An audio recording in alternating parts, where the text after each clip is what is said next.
일행산매, 일미, 일각 이런 말을 이제 쓰고 있는데 이 하나라 하는 거는 둘 또는 셋, 넷 이게 아니라는 거죠. 하나라는 얘기죠. 대개 이제 이런 일행산매를 다른 말로 하면은 진여산매라고 해요. 진여산매를 다른 말로 하면은 공산매를 그럽니다. 공산매. 네, 공산매. 그러면 우리가 진연이, 공인이, 이 한 가지 행위라 하는 거는 진여 한 가지, 공 한 가지, 이렇게 생각하면 돼요. 그럼 이 속에서 이제, 이 일행산매, 진여산매, 공산매가 같은 뜻이에요. 여기서 뭘 깨닫는가 하면은, 일미를 깨닫는 거죠, 일미. 일미, 이렇게 한 가지 맛 하는 거는 뭐 음식 맛 그런 거 아니에요. 얘기하자면. 주객이 사라지고 중생과 부처가 평등하고 법계가 하나인 줄 안다. 법계가 하나인 줄 아는 것. 그게 깨달음이 일각의 내용입니다. 일미 다른 이름이 일계도 있네요. 일법계라고 하죠. 일법계 정확하게. 일법계. 제가 이게 하나를 강조를 하기 위해서 좀 이렇게 나열한 겁니다. 일법계는 일미나 같은 뜻이에요. 그래서 여기에 대한 깨달음이 일각이죠. 말하자면. 그러면 이때 하나라고 하는 건 주객이 없는 하나가 모든 존재가 깨달음이 아닌 것이 없죠. 이때 깨달음은 내가 무엇을 깨우쳤다 하는 그런 깨달음을 얘기를 하기보다는 내가 뭘 보고 내가 깨달았다 이런 것보다는 우리가 살고 있는 이 세계 자체가 깨달음 세계다 이런 뜻이 들어가 있습니다. 그래서 원각이란 말도 써요. 원각. 원각경에는 둥글 원자 써서 열각자 써요. 그러면 원각이라 하면 내가 수행해서 내가 원만하게 깨달으셨다 이런 뜻이 아니고 우리가 살고 있는 이 세계가 원각이다는 거죠. 그 사람 깨달거나 못 깨달거나 아무 관계없이 원각이라는. 그래서 원각하는 말은 진리 이런 소리 요즘 말로 합니다. 그래서 이게 원각이니 일미니 일법계니 일각이니 다 같은 뜻으로 쓸 수가 있습니다. 말만 다르죠. 그러니까 법이요? 법. 그는 법을 깨닫는 거죠. 그다음 그걸 법이라고도 하죠. 예. 그렇게 생각하면 그렇게 어렵지는 않을 것이다. 그냥 주객이 없는 것을 하나라 이렇게 생각하면 좋겠어요. 주객이 하나로 합해진 걸 하나라 하면 틀린 겁니다. 주객이 하나가 된 하나라 한다면 언제가 떨어질 수가 있어요. 그죠? 주객이 하나가 돼서 언제 떨어질 거 아니에요. 그렇지만 주객이 본래 없는 것은 떨어질 이유가 없죠. 하나가 될 이유도 없고 하나 될 이유도 없고 떨어질 이유도 없는 그 하나가 여기서만 일각의 일이에요. 자, 그래서 이제 일각의 뜻을 널리 설명한 것에 대해 얽힌 것이다. 일각을 널리 설명하는 중에 바로 널리 설명한 것과 거듭 나타낸 것이 있었는데 이제 이 개성 중에서 오직 거듭 나타낸 것에 대해 얽혔다. 거듭 나타냈다 하는 건 앞에 나왔던 것을 재차 다시 드러냈다 이 말이에요. 거듭 나타낸 글 중에 6가지 문답이 있으니 이 중에 2가지가 있다. 앞에 한 개성은 6번째 답에 대한 얽힌 것이고 다음 한 개성 반은 5번째 답에 대해 얽힌 것이다. 앞에 4가지 문답에 대해서는 생략하여 얽지 않았다. 6번째 답 중에서 결정성에 들어가. 네. 결정성에 들어간다는 것과 결정처에 들어가는 건 같은 뜻이에요. 그래서 결정성에 들어가 조용히 세간을 벗어나 막힘이 없이 해탈하였으니. 자, 초연이라 하는 말은 형용사죠. 세간을 벗어났다 하는 세간이 뭘까? 세간에 간 시간과 공간을 얘기합니다. 세간을 벗어났다 하는 시간과 공간을 벗어났다. 그럼 우리가 살고 있는 세간은 뭡니까? 시간과 공간이 있는 세계예요. 이 법당은 좀 공간이 있잖아요. 또 시간이 흘러가잖아요. 이런 시공간이 있는 세계가 우리가 살고 있는 거죠. 그리고 시공간이 있는 세계는 다른 말로 하면은 생로병사가 있는 세계다. 그냥 생로병사에서 벗어난 거예요. 얘기하자면. 제가 왜 생로병사라는 말을 쓰는가 하면, 저희 경계는 벌써 생로병사에 대해서 12연기를 얘기할 때, 생로병사 부지기수를 많이 얘기를 하다가 그 이유는 생로병사를 줄여가 생사로 많이 얘기를 해요. 근데 생사보다는 생로병사가 훨씬 가슴이 와닿더라고요. 왜 그럴까 하나 생각해 봤더니만 그 이유를 알았어. KBS 프로에 생로병사 그걸 있더라고. 그래서 생로병사가 익어진 거예요. 그걸 자꾸 보다 보니까 그게 가슴이 와닿는 거죠. 이 무슨 말 이해가 되죠? 네. 세간은 생로병사가 있는 세계인데 그 벗어났다. 벗어났다 그러면은 생사가 없는 세계로 들어가 버린 거예요. 생사가 없다 하는 거는 불사 죽지 않는다. 늙지 않는 세계에 들어간 거예요. 얘기하자면. 그래서 막힘이 없이 해탈하였으니 풀해 벗어난 탈. 얽히고 설킨 걸 풀고, 그죠? 딱 막힌 것에 완전히 벗어났다. 이죠. 그 요즘 말로 대자유를 얻었다. 그래 해탈하였다. 이죠. 해탈의 모습은 모습도 없고, 그냥 상도 없고, 행도 없으면 움직임도 없고, 혼란함도 없어서 적정한 열반이지만 또한 열반이라는 상을 취하지 않는다고 하였는데, 이제 이 개성은 자리를 받고 읊은 것이다. 끝이 아주 중요해요. 자, 끝이 중요한 말이 무슨 말인가 하면요. 여기 보시면 해탈의 상 하는 부분 있죠. 여기서부터 해가지고 취하지 않는다까지 여기까지가 아주 중요한 말이에요.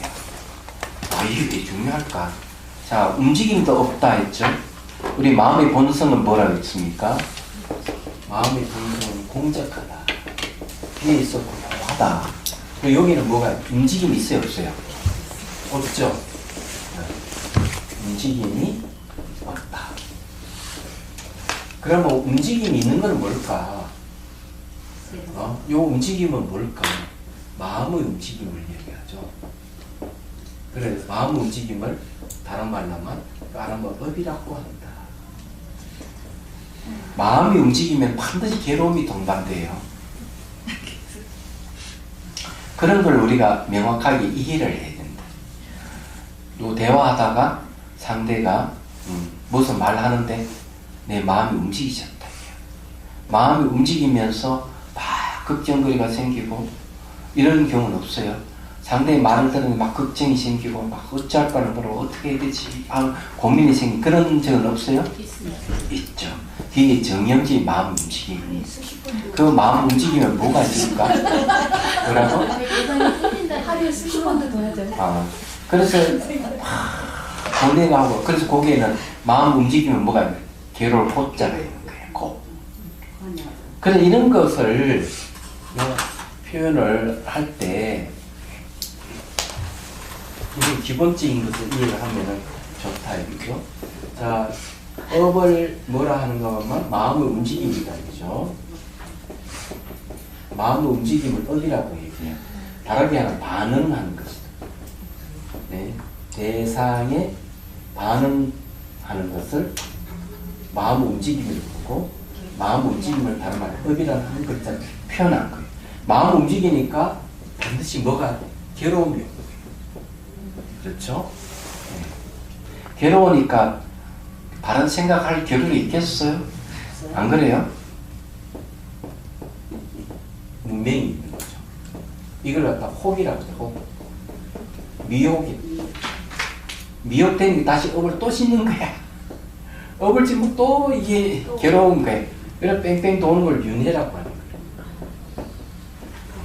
이건 전번 시간도 얘기했지만 이런 구조를 갖고 있어요. 그래서 누구를 만나다 무엇을 봐든지 내 마음에 동요가 없으면은 도인이다. 그래서 그 도인을 표현할 때 이렇게 표현하는 거예요. 도인을 표현을 할 때 새로 만든 눈에 구린 눈동자다. 새로 만든 눈에 구린 눈동자는 움직이지 않잖아요. 누가 뭘 하든 뭘 하든 아무 반응을 안 해. 동료가 없는 거죠. 그렇다고 목석이나 기와 조각은 아니다. 얘기하죠. 마음은 반응은 안 하지만 의식은 깨어있다. 이렇게 성성하게. 그래서 여기서 이야기하는 게 그런 거죠. 그래서 움직임이 없다 하는 게 뭔가 마음의 본성 공격함을 얘기합니다. 그럼 호란함이 없다 하는 마음의 움직임이 없다 얘기죠. 그래서 뭐를 적정하고 고요한 열반이다. 그 열반의 모습에는 열반의 모습이 없어요. 그래서 열반이지만 또한 열반이라는 모습을 취하지 않는다. 이렇게 하는 거예요. 그러면 이것은 깨달음의 경지를 이런 식으로 표현합니다. 깨달음의 경지를. 자, 비슷한 말이 뭘까? 성가에서는 백천간두 진일보라는 말. 꼭대기에서 바로 의지하고 있는 짱대를 탁 차버리는 거죠. 한 발을 딱 내딛는다는 거죠. 왜냐하면 의지하고 있는 것은 흔적이 있기 때문에. 그렇죠. 그럼 이런 것을 조사선에서는 어떻게 표현할까? 허공에 도장을 찍는 것과 같다. 허공에 백날 도장 찍어도 흔적이 없죠. 이 똑같이 흔적이 없는 열반의 상을 취하지 않은 흔적이 없다. 이게야. 말하자면 어리선은 뭡니까? 어리선은 진흙에 도장을 팍 찍듯이 흔적이 너무 또렷한 거야. 열에서는 뭔가 머리 도장을 탁 찍으니까 한순간에 흔적이 있는 거거든요. 그러니까 허공은 한순간에 흔적도 없는 거예요. 그러면 이런 걸 얘기를 하면은, 그 다음에 이제 이런 걸 표현을 갖다가, 이런 표현을 아주 식적으로, 역동적으로 표현한 것이 조사 스님들의 일화예요. 역동적으로 표현한. 이런 걸 이제 그런 식으로 표현하는 거예요. 어떻게 표현하느냐면은, 이러는 거. 조사가 서쪽에 온 뜻이 무엇입니까? 이렇게 물으니까 확 밀어버리죠. 사람들이 깜짝 놀라 뒤탁 넘어지면서 깨달음을 얻는 거지. 붙들고 막 흔들으니까 막 깨달음을 얻고. 왜 그럴까요? 물었다 하는 건 마음의 움직임이 있다는 거지. 마음의 움직임을 딱 밀어가지고 그만 그 마음의 움직임도 멈추게 한 거예요. 딱 밀어버리는 거. 그 다음에 깨달음의 경지에 거의 다다랐을 때 막 쥐고 흔들어 버리니까 자기 마음의 본성, 흔들림 없는 본성이 탁 드러나는 거예요. 그럼 깨달음이 착 오는 거예요. 무슨 말인지 아시죠? 처음 마음 움직임하고 관련된 거 이게. 이렇게 하면은 오록에 나타나는 의미도 알 수가 있죠. 한 물건도 가져오지 않았을 때 어떻습니까? 그거 버리게. 한 물건도 가져오지 않았다 하는 마음의 움직임이 있으면 안 되거든. 그거 버려야 돼. 한 생각도 일으키지 않는 것은 허물이 있습니까? 없습니까? 한 생각도 일으키지 않으면 마음의 움직임이 없다는 건데 그거마저 버려야 돼. 수미산 이래버리잖아요. 그럼 이해가 되죠? 그래서 이 마음의 본성 입장에서 보면은 조사 스님들이 왜 큰 스님들 왜 그런 행동을 했을까 하는 이해가 오는 거죠. 얘기하자면 이런 이해가 오는 사람이 이제 수행을 하면은 잘해. 얘기하자면 그래 이런 게 잘 길들여져 있으면 이제는 저게 가나선 대법회를 하면 이제 문답을 하면 탁 나서서 용기도 문답도 같이 할 수 있고 이러는 거예요. 근데 마음에 아직 이렇게 움직임이 있고 쉽게 말해서 업의 장애가 있는 사람은 그런 문답이 쉽게 안 나와요. 안 돼요. 얘기하자면 목소리는 기강되고 몸은 경직되고 이러는 거야. 얘기하자. 그렇지만 진짜 대자유를 얻은 사람은 묘 행동도 부드럽고 목소리도 부드러울 거예요. 그럼 저거 근데 가서 하도 전 못합니다. 왜요? 예? 왜요? 온몸이 다 굳어가지고.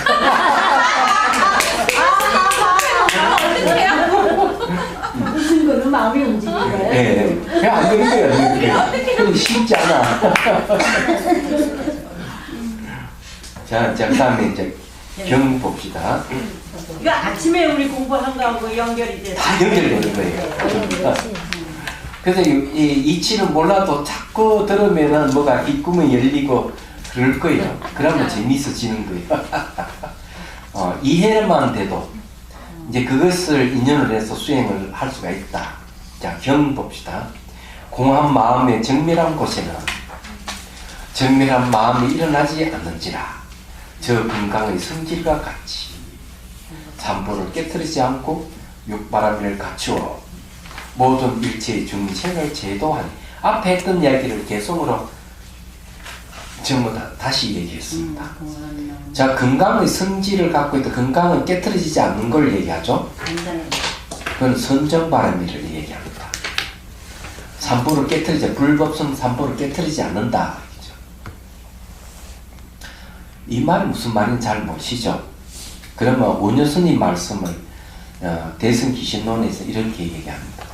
삼보에 기이하는 것은 일심에 들어가는 것이다. 그랬어요. 네? 삼보에 기이하는 것은 일심에 들어가는 것이다. 일심, 한 마음에 들어가는 것이다. 자, 마음을 깨치면은, 한 마음을 깨치는 걸 부처라고 그래요. 그죠? 그냥 한 마음의 본성은 바로 법이라고 그래요. 그냥 한 마음의 본성을 깨닫게 되면 부처라고 그러고, 그걸 깨치려고 노력하는 것이 성이 되는 거죠. 그래, 한 마음을 바탕으로 해서 불법성 삼보가 있는 거죠. 그래, 삼보를 깨뜨리지 않는다 하는 것은 자기 마음의 본성이 온전히 드러났다는 소리와 같은 얘기입니다. 그럼 이해가 되죠, 그죠? 네. 그러면 한 마음이라는 말 도대체 뭘까? 하나 하는 건. 자, 하나라 하는 것은 주객이 나눠져 있는 마음이 아니고 주객이 없는 마음이라 했죠. 그러면 이런 경지에 가려면은 어째 해야 되느냐? 그래서 연습을 해야 돼요. 주객이 없는 연습을 해야 되는 거예요. 주객이 없는 연습을 할 때 제일 먼저 하는 것이 정념 확립, 알아차림을 확립해야 돼요. 얘기하자면. 그래서 이제 제일 처음에 가정을 설명해 드리죠. 화두를 갖고 하는 게 낫겠죠? 네. 저 깨달음 그 명상 지혜를 논하다 하는 부분 보면 다 나와 있는데 얘기를 해드릴게요. 처음에 청문의 힘. 청문의 힘은 뭡니까? 법문을 듣는 거야. 법문을 듣고 탁 깨달으면 끝나는데 못 깨닫으면은 법문을 듣고 이해를 해야 되겠죠? 그래서 이제 처음에는 이제 공안을, 그러니까 이 법문을 들으면 그 공안이 돼요. 못 깨달으면 공안이 돼가지고 그 공안 속에서 화두를 붙들어야 되겠죠. 예를 들어가지고 한 물건도 가져오지 않았을 때 어찌 하면 좋겠습니까? 그걸 버리게. 이 말에 탁 깨달으면 좋은데 못 깨달으면은 어떻게 되죠? 한 물건도 가져오지 않았다? 이런 거 들었으면 두 번째는 뭡니까? 사유의 힘을 발휘해야 되겠죠. 그럼 한 물건도 가져오지 않았다는 것도 버려야 된다? 이게 뭘까? 사유를 해봐야 되겠죠. 그죠? 사유를 하면은 결론이 어떻게 나옵니까? 한 물건도 가져오지 않았다는 생각도 버리다 이래 되는 거죠.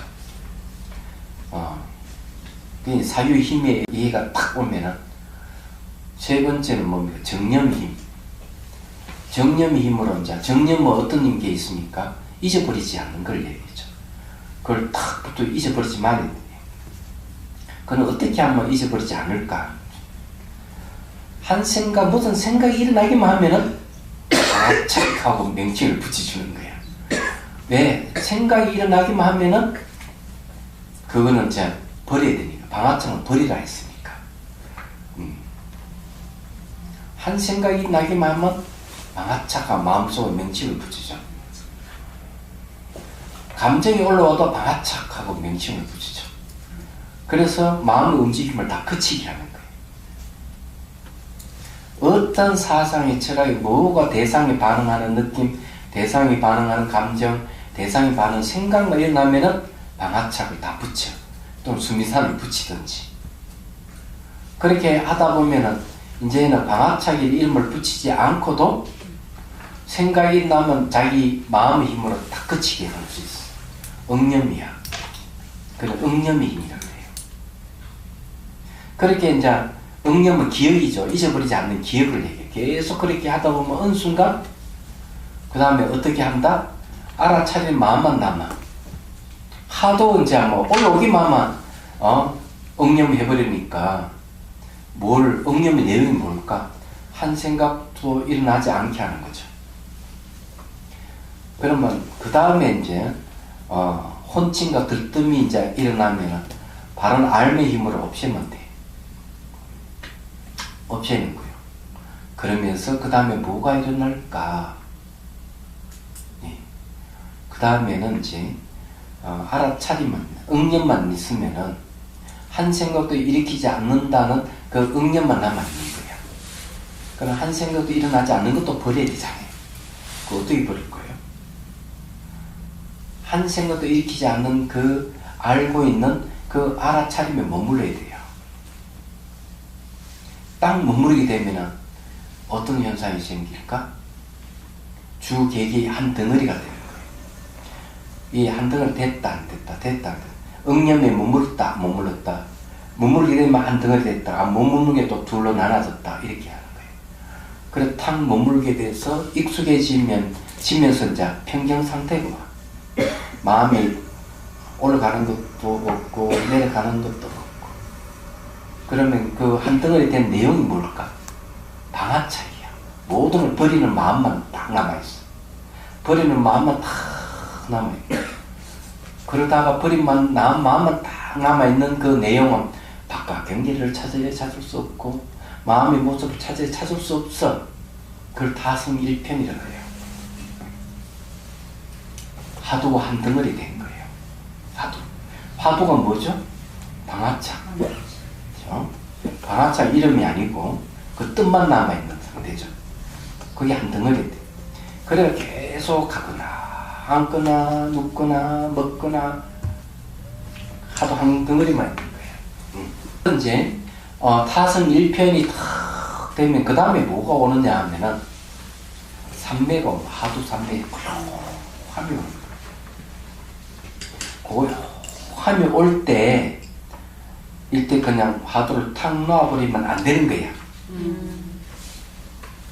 그때 다시 화두를 제기하라. 그때 화두가 뭐게? 한 물건을 가져오지 않는 것 방아차기잖아요.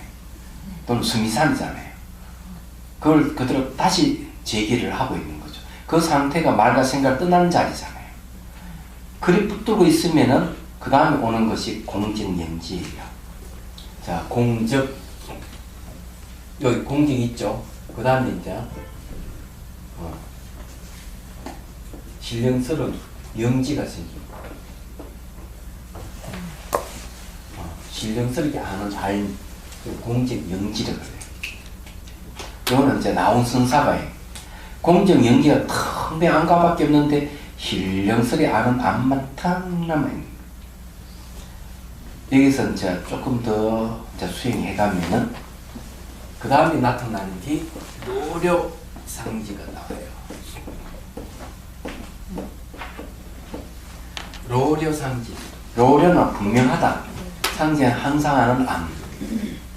저것이 이제 뭔가만 깨달은 경계입니다.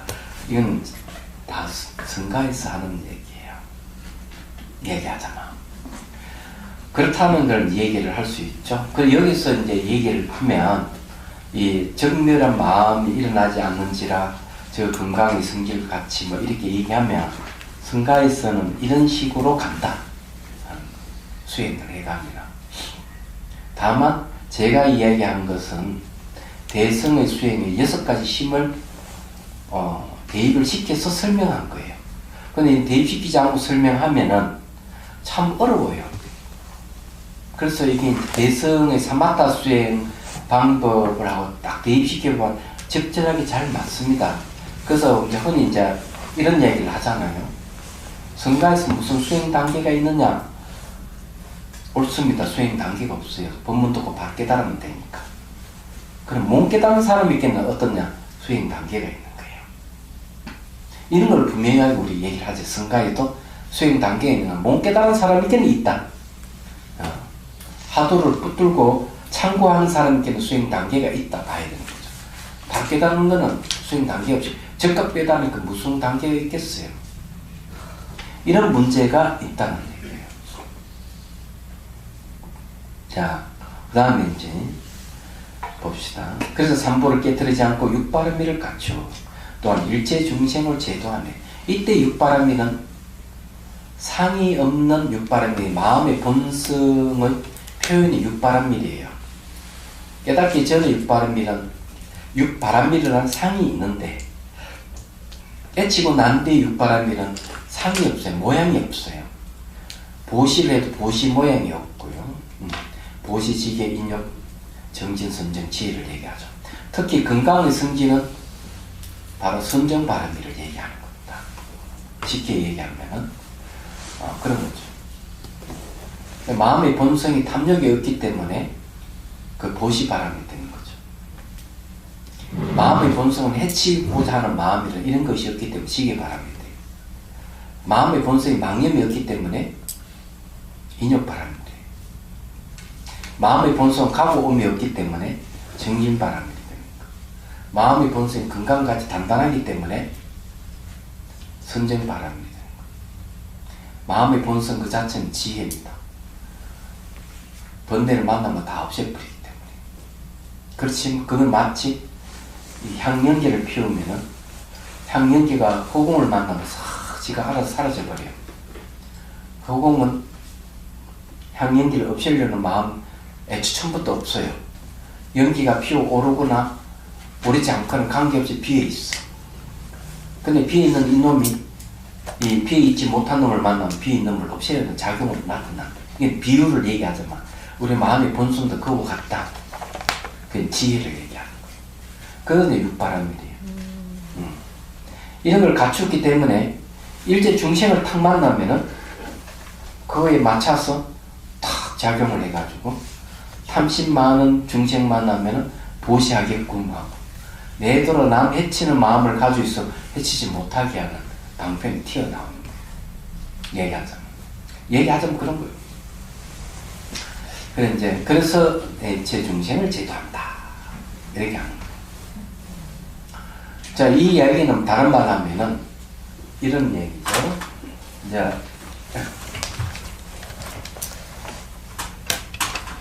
여기 중요한 게 이제 있어요.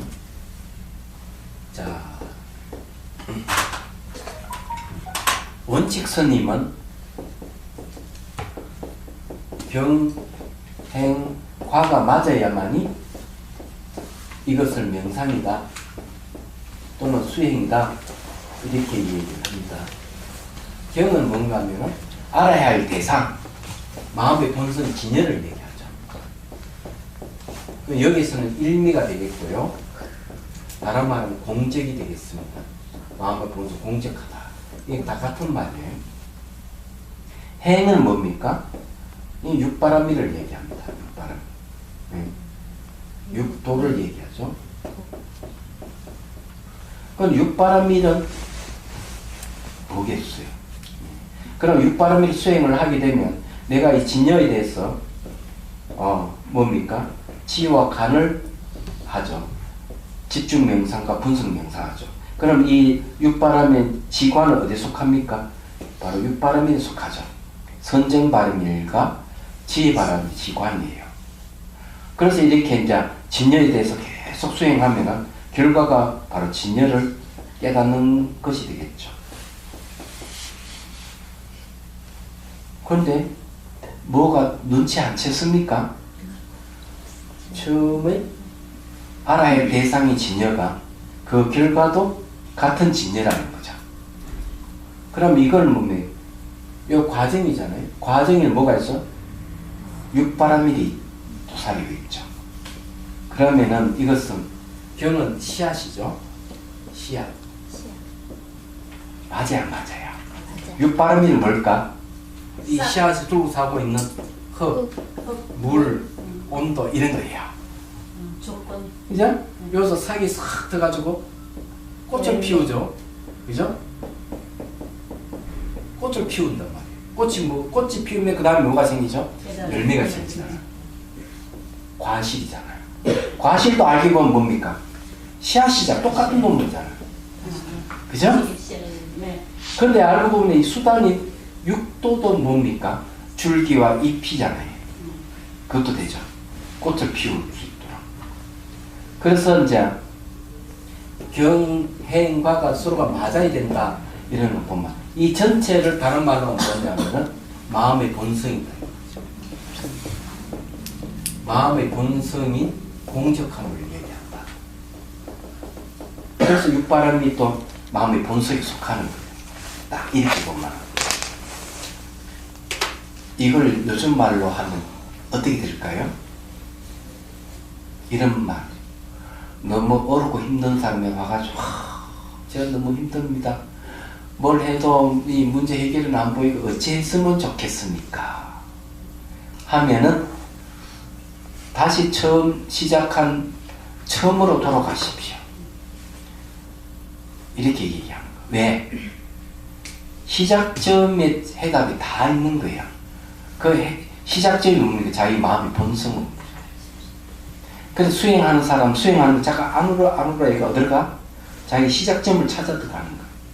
시작점 찾고 보면 현재 내가 고뇌하고 있는 이 문제가 다 풀려버리는 거예요. 얘기하자면. 그래서 이렇게 얘기합니다. 문제의 해답도 당신의 마음에 다 있고 그 문제 해결하는 방법, 육바람이 되겠죠. 방법도 당신 마음에 다 갖춰져 있습니다. 이렇게 얘기해 줍니다. 그래서 그 사람을 수행을 하도록 도움을 주고 그 사람의 마음의 본성을 깨닫도록 도움을 주는 사람을 선지식이라고 해요. 그러니까 이걸 요즘 말로 하면 뭐라는 코칭이라는 거예요. 그래서 제가 명상 코칭 지도자예요. 그래서 제가 그것도 발급하는 것도 참 명상 코칭 지도자 자격증을 발급하잖아요. 이 민간 자격증입니다.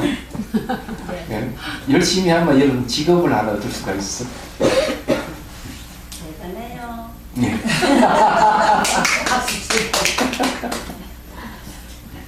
네, 어려운 걸 좀 쉽게 풀라고 하는 이야기예요. 네.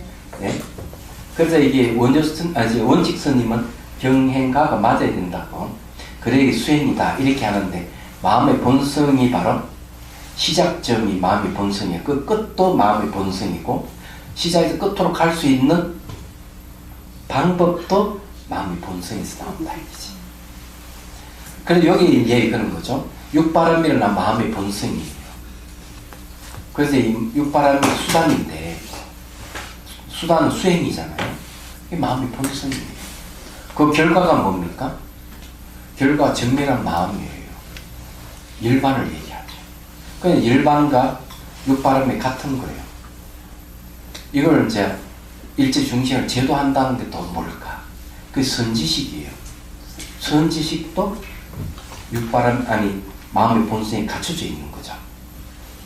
그럼 여기는 세 가지 갖춰져 있는 게 아니고 선지식까지 포함해서 네 가지가 다 갖춰져 있습니다. 됐습니까? 네. 그래서 이 일제중심을 제도하는 데 있어가지고 이렇게 얘기해요. 산수 못 끊는이라는 경에 보면은 산수는 수학자 못 끊는이라는 뜻이에요. 그 수학자 못 끊는이 부처님이 찾아와서 이렇게 부처님의 당신 제자를 어떻게 지도를 하십니까? 네. 그럼 당신은 어떻게 합니까? 저는 실력이 약한 사람에게는 산수, 수학 문제를 아주 쉬운 문제를 주어서 풀게 하고 실력이 있는 사람은 또 고난도의 문제를 수학 문제를 줘서 풀게 합니다. 그러니까 부처님이 하시는 말씀이 나도 당신하고 똑같다. 이죠. 처음 입문한 사람에게는 보시를 하고 도덕성을 잘 지키면은 저 천국에 태어납니다. 이렇게 가르치지요. 그 좀 경기가 익어지면은 네. 생사가 없는 열반에 들어가는 방법을 제가 지도를 하지요. 이렇게 얘기를 하는 거예요. 그러니까 이제 이 수학자가 그러면 당신이 얘기한 대로 누구나 다 열반을 얻습니까? 하면 이렇게 아닙니다. 어느 제자는 열반을 얻는 분도 있고 얻지 못한 제자도 있습니다. 그래도 수학자는 아니 누구나 백품이 있고 길이 있으면 누구나 다 열반을 얻어야 되는데 왜 누구는 얻고 누구는 얻지 못합니까? 하고 물어요. 그렇죠? 그러니까 부처님이 딱 이렇게 얘기해요. 당신은 라자가에 가본 적 있습니까? 하니까 네, 가본 적이 있습니다. 만약 누가 라자가에 간다고 한다면 어떻습니까? 저는 갔다 왔기 때문에 제가 가르쳐 준 대로 가면 다 갈 수가 있습니다. 근데 만약 그 사람이 라자가에 못 간다면 누구 책임이죠? 저 책임 아닙니다. 저는 갔다 왔기 때문에 제가 가르친 대로 가면 도착할 수 있는데 제 가르침에 벗어나 엉뚱한 길로 간다면 그건 제 영역에서 벗어난 겁니다. 이렇게 얘기하는 거예요. 그 부탁해서 하신 말씀 나도 마찬가지다. 이 소가 목이 말라가지고 물을 마시고 싶어 하는데 목동이 소를 끌고 물가에 이르게 했지만은 이놈 소가 물을 보고도 물이라고 생각하지 못하고 물을 안 먹겠다 버틴다면은 그 목동이 잘못입니까? 그런 게 아닙니다. 나도 마찬가지다. 내가 열반을 성취했기 때문에 내가 가르친 대로 하면 다 제자들 열반을 얻지만 이러지 못하는 것은 내 잘못이 아닙니다. 저는 길을 가리킬 뿐입니다. 도착하고 안 오면 본인이 할 일입니다. 딱 이렇게 얘기하는 거예요. 그런 거예요. 그래서 이게 마음의 본성이 누구나 다 갖추고 있기 때문에 다 가르쳐 준 대로 하면 자기가 다 실력을 발휘가 다 열반에 도달할 수 있는 거예요. 얘기하자면. 근데 여기 일체 중생을 제도한다는 말도 그런 뜻이 그 안에 들어가 있다. 이렇게 보시면 좋겠어요. 이것은 이제 대승기신론에서 얘기하면은 일체 중생을 제도한다 하는 것은 마음의 본성 중에서 연훈습경에 속합니다.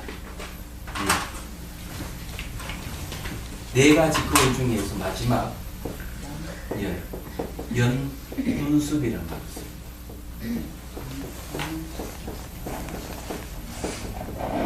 그리고 끝에 거울 경자수죠. 이 거울이 마음의 본성이에요. 마음의 본성을 거울에 비유하고 있는데 훈습은 뭐냐 영향을 준다 이런 뜻이에요. 그건 연이에요. 연은 조건을 얘기합니다. 조건. 요즘 말하면 저건 무슨 뜻이냐면 중생들이 깨치려고 막 노력하고 수행을 하고 연부를 하고 하면 선지식이 탁 가서 그 사람에게 깨달을 수 있는 조건이 돼준다. 연이. 조건이 돼주면서 영향을 주는 거울이다. 저게 우리 마음의 본성 중에 하나예요. 그럼 이해가 되시죠? 그죠? 그래서 요거는 이제 연훈습경에 속한다. 그 인훈습경은 뭐예요? 인훈습경 문제인데. 네. 인훈습경은 전 연이면 인훈. 그거는 이제 인이라 그래. 인. 원인? 원인이 되는 거. 번뇌를 없애는 원인. 내 안에 번뇌를 없애는 원인을 인훈습경이라고 그래. 우리 마음의 본성이 원인 역할을 한다. 번뇌를 없애는 원인 역할을 한다 해서 인훈습경이라고 그래. 그런 건 이제 바로 육바라밀을 얘기하는 거죠. 예, 육바라밀은 전부 다 인훈습경에 속하는 거예요.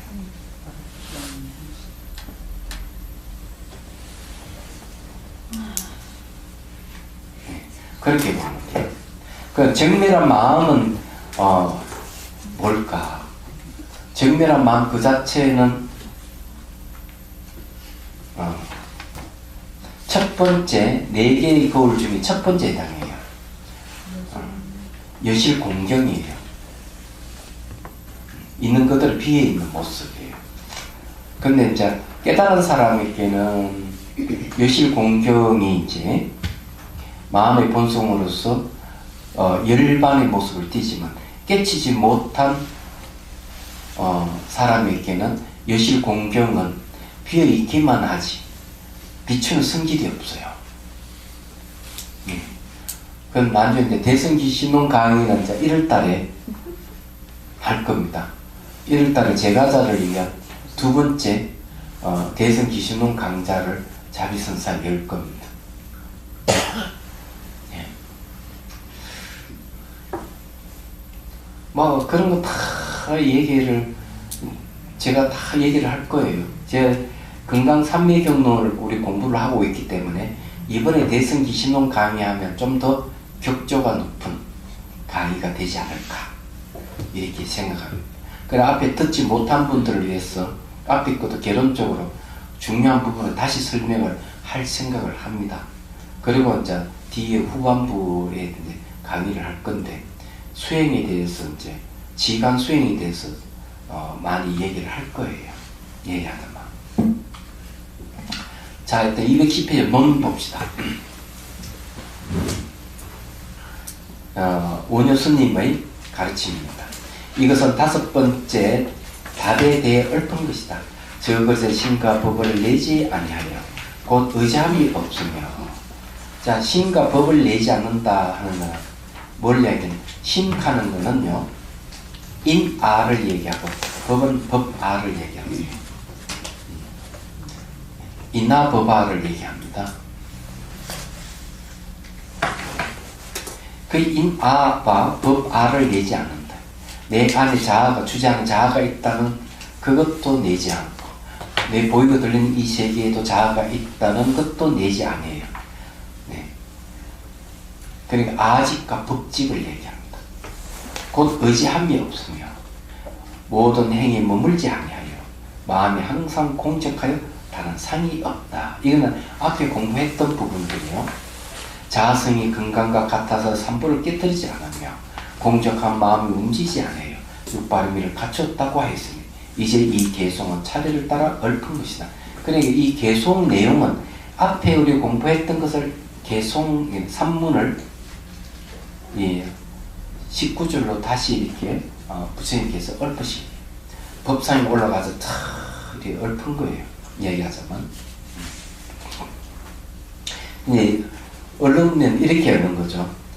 공한 마음의 정멸한 곳에는 정멸한 마음이 일어나지 않는지라 저 건강의 성질과 같이 삼보를 깨뜨리지 않고 욕바라미를 갖추어 모든 일체의 중생을 제도하네. 이렇게 다 개성을 읊으면은 그는 법문이 끝나는 거야. 근데 이 법문이 끝나는 부분이 이 개성을 읊는 거지 보통. 근데 경전에는 뒤에 또 법문이 계속 이어집니다. 하나의 법문에 있으면은 하나의 법문을 결론적으로 이런 개성을 쫙 읊어낸다. 이렇게 생각하시면 돼요. 자, 그 다음에 이제 봅시다. 초연히 상계를 벗어나야 돼. 모두 소송으로서 하지 아니하니 일미의 법으로 인정한 것이고 일성으로 이루는 것이네. 개성을 보면 이렇게 하겠죠. 제가 흉내 좀 냈습니다. 그래서 흉내 좀 냈습니다. 자, 초연히 상계를 벗어났다는 말은 욕계, 색계, 무색계인데 욕심이 세계, 물질을 청정하는 세계, 정신만 남아있는 세계를 얘기합니다. 이 상계도 전부 마음이 만든 세계예요. 얘기하자면. 근데 여기는 마음이 만든 이 세계는 시간, 공간에 제약이 있어요. 시공의 제약이 있기 때문에 상계를 벗어났다 하는 것은 시공간의 제약에서 벗어났다 이런 말이에요. 벗어나긴 나되 소승을 하지 아니했다.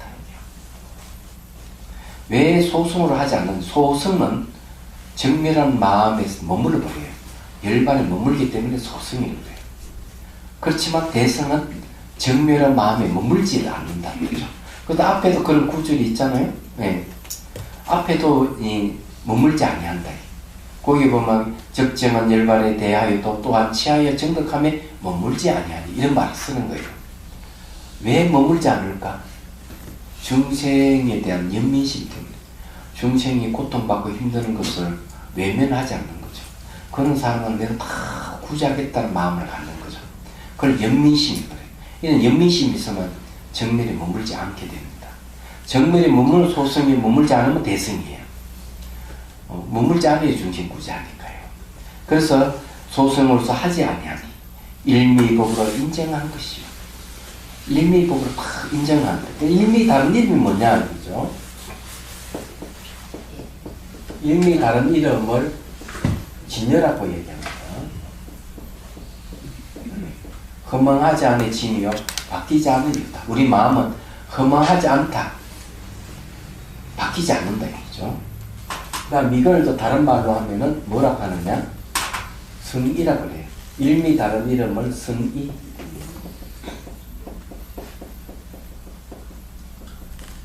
또 일미 다른 이름이 또 뭐냐?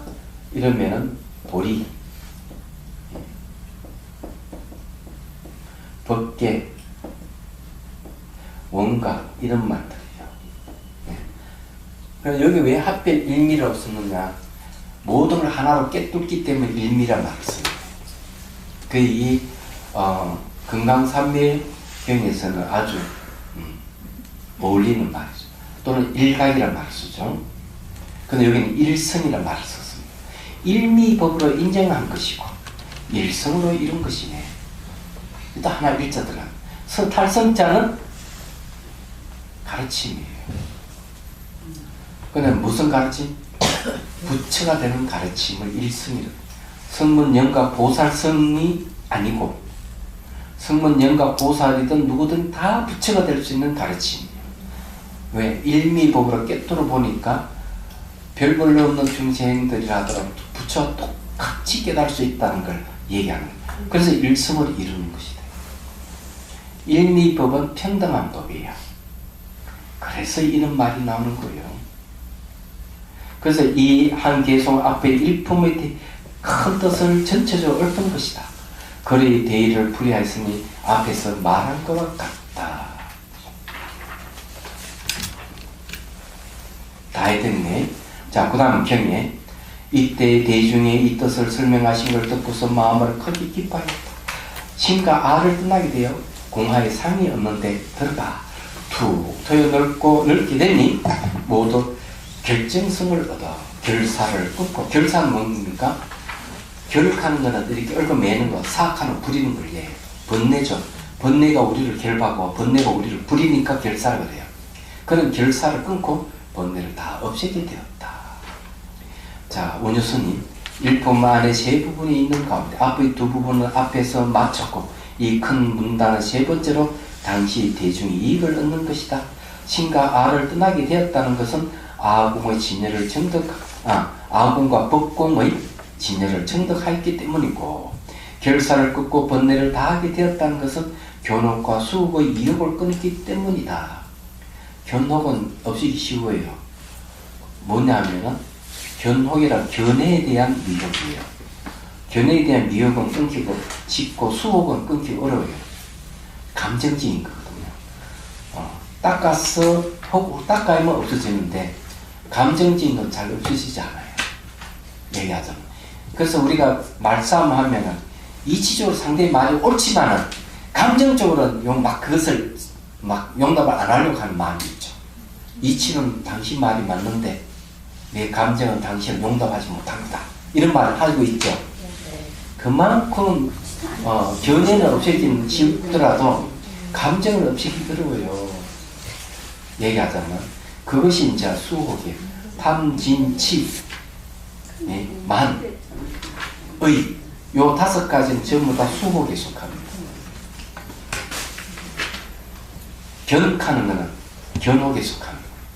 이 5가지 근본 번뇌를 얘기하고 탐욕, 성냄, 의석은, 의심, 교만 이런 건 잘 없어지지 않는다 이 말은. 근데 이거 2가지를 다 의욕을 끊었다. 결사를 끊고 번뇌를 없앴다. 초지에 들어간 걸 나타내고자 하는 것이다. 이래 되면은 비로소 초지에 들어. 그 초지 조건이 뭐냐? 아공, 법공 해서 진열을 얻는 것. 네? 그 다음에 견혹과 수혹을 의혹을 끊는 것. 이런 건 초지에 들어갑니다. 이게 안 된 사람 초지에 들어갔다고 얘기하면 안 되는 거예요. 자, 그래서 견도에서는 견혹을 바로 끊고 교만, 수혹을 끊으니 그 뜻은 미륵 소문론에서 말한 것 같다. 견도에서는 견혹이 끊어집니다. 그러니까 이 의식상의 모든 의욕은 다 끊어지는데 수혹은 바로 안 끊어져요. 수행을 해야 돼요. 견도 다음에 수도가 들어갑니다. 잠재적 성향이죠. 수혹은. 잠재적 성향을 끊는 거는 수도에 들어가야 돼요. 그래서 요 말하는 거죠. 이 가운데 자시한 것은 이장장에서 있다. 당신이 이장장은 당신이 이것을 이장이라고 해가 당신이 쓴 겁니다. 자, 이 문제는 여기까지 하고 다음 시간에 뭐 이어서 제 두 번째 이걸 하겠습니다. 먼저 두껍습니다. 이제 3분의 2는 끝났네. 이 부분은 다음 시간에 한 번 더 제가 얘기를 하겠습니다. 복습을 하고 또 수행하도록 하겠습니다. 질문 있으면 하십시오. 스님, 제가 책을 보다가 보다가 이게 우리 이런 연전은 중국을 통해서 왔잖아요. 근데 배 정보 정보 가거든요. 근데 왜 우리나라에서 정보 가거든요? 우리라는 말도 원래는 우리라는 말이 그런 말이 있는데 아무리 찾아봤나요? 도장을 도량이라고 얘기하죠. 사체를 사제라고. 그런데 옛날에는 다 사제, 도량 이렇게 했는데 요즘 와가지고 이제 사체니 도장이 이렇게 쓰는 거예요. 원래 옛날에는 도량이 났어요. 옛날 사진에. 예.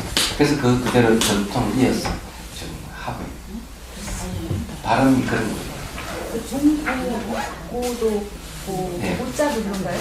그런 거는 이제, 우리나라에서 보는 거와 중국에서 보는 거 좀 다를 수도 있겠지만, 전통적으로 그렇게 하니까 그렇게 생각하죠. 그런 거.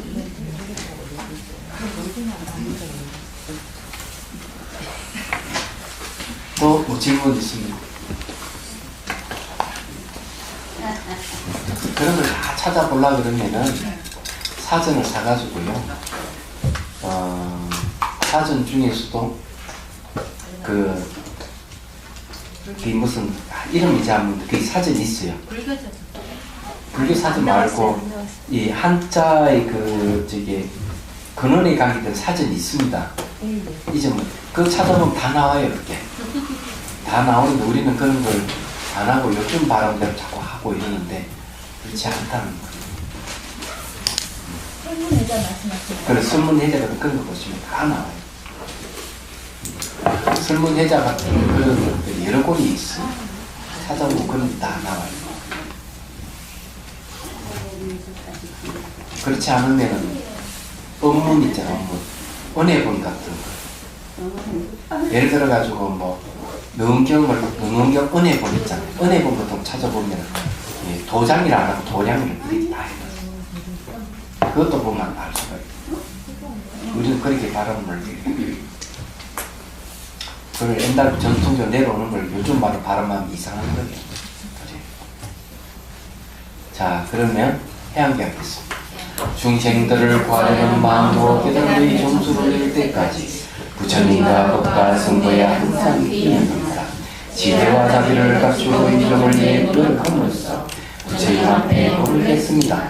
원만한 모심을 일깨우겠습니다. 공개가 있는 한 중생이구나. 저도 함께 따라 법을